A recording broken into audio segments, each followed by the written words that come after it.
मित्रों, हरे कृष्णा। कभी आपने महसूस किया है कि जब जिंदगी में सब कुछ ठीक चल रहा होता है तब हम भगवान को बस औपचारिक रूप से याद करते हैं, लेकिन जब जीवन में अंधेरा छा जाता है, जब रास्ते बंद होने लगते हैं, जब मन टूटने लगता है, तब सबसे पहले भगवान ही याद आते हैं। उसी समय मन के किसी कोने से यह सवाल उठता है कि अगर भगवान सच में सब सुनते हैं, सब जानते हैं, तो फिर मेरी ही प्रार्थना अधूरी क्यों रह जाती है।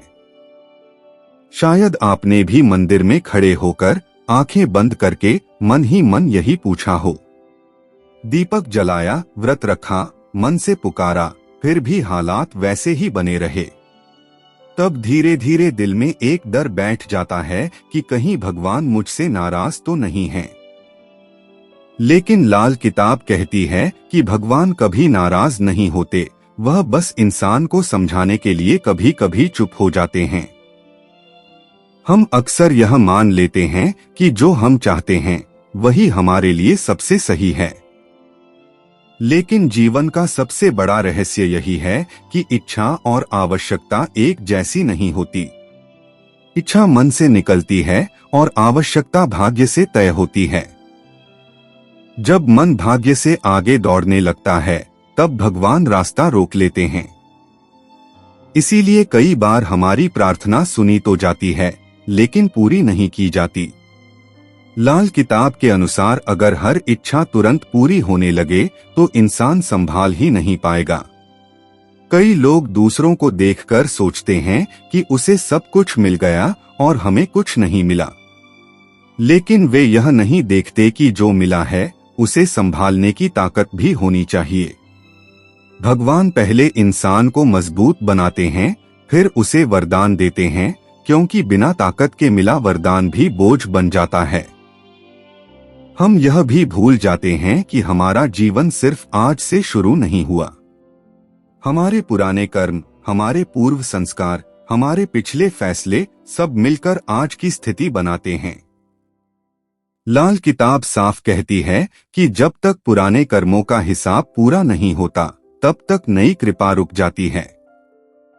इसीलिए कई बार इंसान सही होते हुए भी संघर्ष करता है।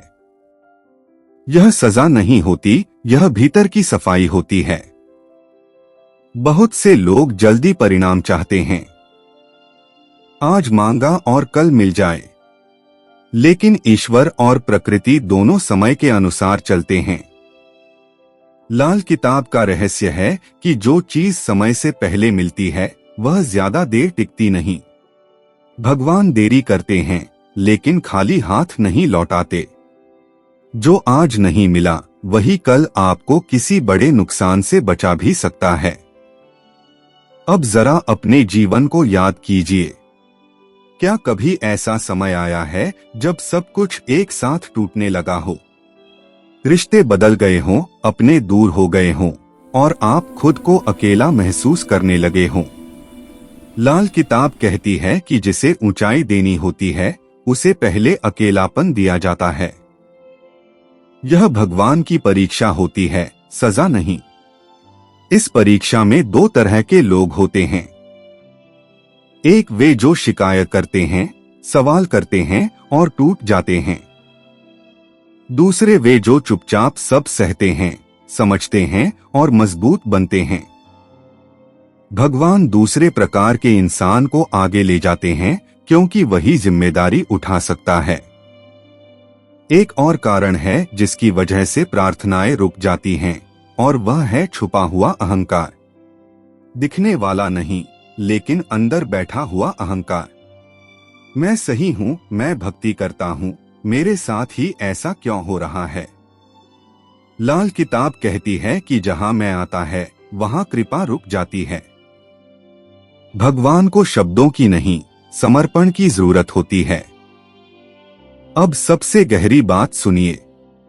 लाल किताब के अनुसार भगवान जब किसी को कुछ नहीं देते तब भी वे बहुत कुछ दे रहे होते हैं। जो आपको नहीं मिला वही कई बार सबसे बड़ी रक्षा होती है। अगर वह चीज मिल जाती तो हो सकता है आज आपका जीवन और ज्यादा दुखी होता। भगवान कई बार हमें दुख देकर नहीं बल्कि दुख से बचाकर कृपा करते हैं। इसलिए जो चला गया, जो अधूरा रह गया, उसके लिए खुद को दोष मत दीजिए। यह कहानी का अंत नहीं है। भगवान हमेशा अंत देखते हैं, इंसान सिर्फ बीच का पन्ना देखता है। और जीवन का बीच का पन्ना ही सबसे कठिन होता है। अगर आज आपका मन भारी है, अगर आप अंदर से टूटे हुए महसूस कर रहे हैं, तो समझ लीजिए आप अकेले नहीं हैं। यह वीडियो संयोग नहीं है।